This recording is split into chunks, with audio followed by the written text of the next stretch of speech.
그러므로 하나님께서 그들을 마음의 정욕대로 더러움에 내버려 두사 그들의 몸을 서로 욕되게 하게 하셨으니 이는 그들이 하나님의 진리를 거짓 것으로 바꾸어 피조물을 조물주보다 더 경배하고 섬깁니다. 주는 곧 영원히 찬송할 이시로다. 아멘. 바울은 우상 숭배를 하는 이방인들의 어리석음을 고백을 한 이후에 왜 그들이 하나님의 심판을 당하지 않는지에 대해서 설명을 하고 있습니다. 바울은 그런 이방인들이 이미 하나님의 진노 앞에 서 있다고 지금 이야기를 하고 있어요. 그러니까 우상 숭배하는 이방인들을 하나님께서 모른 척 하시고 심판하지 않는 것이 아니라 이미 그런 이방인들이 하나님의 진노 앞에 서 있다는 겁니다.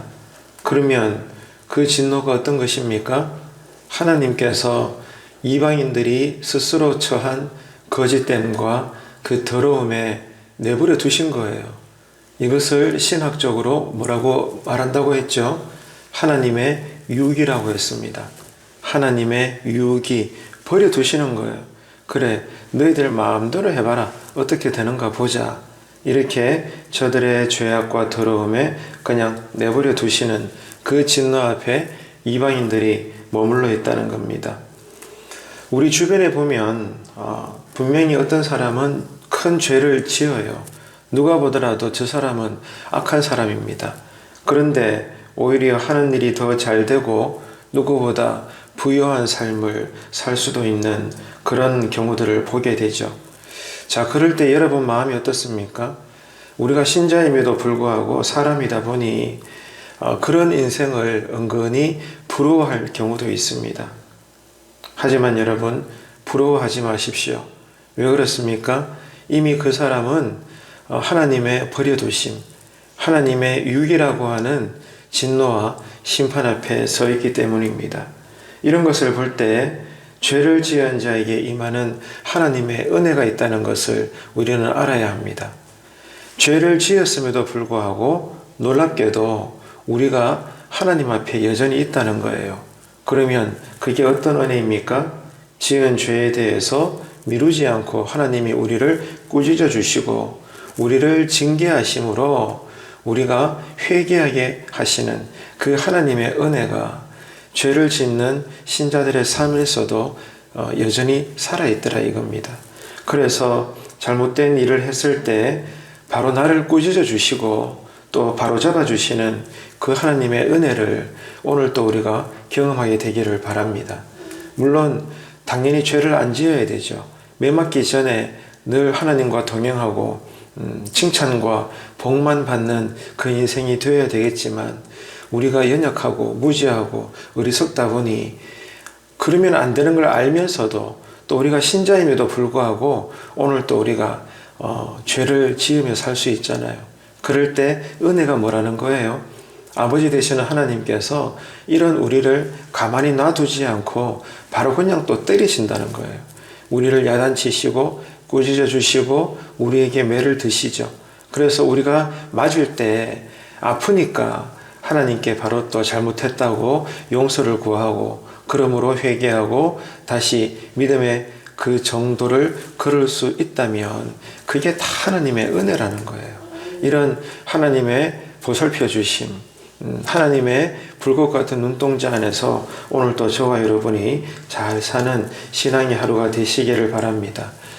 우리가 하나님을 믿는다고 말하면서도 실제 우리의 삶으로 하나님을 영원하게 하지도 않고 감사하지도 않고 오히려 우리의 생각이 허망하여지고 하나님의 뜻에 빗나감에도 불구하고 하나님이 나조차도 가만히 내버려 두신다고 느낀다면 어떨까요? 지금 내 상태는 상당히 심각한 것임을 깨달아야 합니다. 내가 신자고 하나님의 자녀고 거룩한 성도인데 하지만 말씀대로 살지 않고 나의 믿음의 양심이 알고 있죠. 내가 이렇게 살면 안 된다는 거. 내가 지금 하나님 뜻에 어긋나 죄를 짓고 있다는 거 나도 알아요. 그런데 하나님께서 나를 건드리지 않는다. 이게 뭐라는 거예요? 아이고 다행이다. 이게 아니고요. 그만큼 내 지금 영혼의 상태가 심각하다는 거예요. 다시 이야기해서 어쩌면 나도 하나님의 유기, 하나님께서 나를 버려두시는 그 상태에 내가 지금 빠진 게 아닌가, 여러분 두려워해야 되는 것입니다. 이해가 되십니까? 아까도 말씀을 드린 것처럼 우리가 더더욱 신자의 삶을 살면서 죄를 지을 때마다 당장 하나님이 반응하셔서 나를 때려주셔야 되는데 나를 가만히 놔둔다? 여러분, 이것이 다행인 것이 아니고요, 두려워해야 되는 거예요. 여러분, 그래서 늘 하나님의 은혜 가운데 바로 젖어 살 수 있는 그러한 하루하루가 될 수 있도록 이 아침에도 깊이 기도하시기를 축복합니다. 작은 죄를 지었을 때 바로 마음에 찔림이 있다면 여전히 나는 하나님 은혜 안에 거하고 있다는 것을 우리가 이해를 해야 돼요. 그래서 그 은혜를 잊지 말고 썩어질 것보다 영원한 것에 오늘 또 우리가 더 관심을 두고 하나님을 더욱 사랑하고 의지하고 하나님 말씀대로 순종하려고 온종일 몸부림치시는 여러분 되시기를 바랍니다. 오늘 말씀을 따라서 우리는 이 아침에 기도를 함에 있어서도 우리 마음에서부터 행함에 이르기까지 성령님이 깨닫게 해주시는 대로 알고 봤더니 내가 또 미처 몰랐던 이런 죄를 내가 범하고 있었네, 이런 것들을 기도하는 가운데 성령님이 깨닫게 해주시길 바랍니다. 그래서 늘 회개가 열려서 그러므로 우리의 삶을 돌이켜서 예정된 진노가 있을지라도 하나님이 그러한 계획을 다 밀어버리시고 다 없게 하시고 우리에게 새로운 은혜와 복과 그러한 능력만이 주어지는 매일의 신자의 삶이 되시기를 바랍니다.